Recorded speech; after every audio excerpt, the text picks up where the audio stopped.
Testijakso lähestyy loppua. Käyttötunteja näyttää olevan yli 700 ja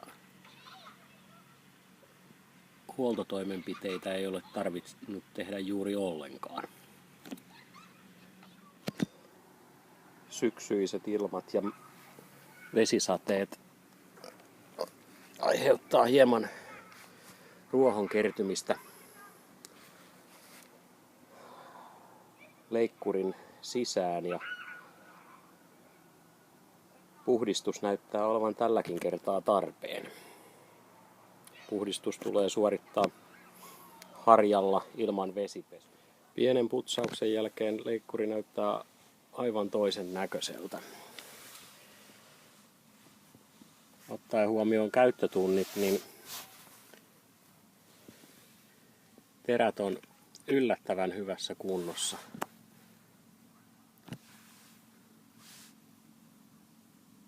Ei uskoisi, että on 700 tuntia leikattu.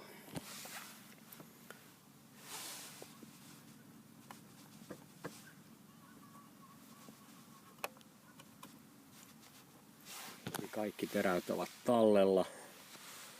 Kärjet on hieman pyöristyneitä. Ehkä seuraavassa huollossa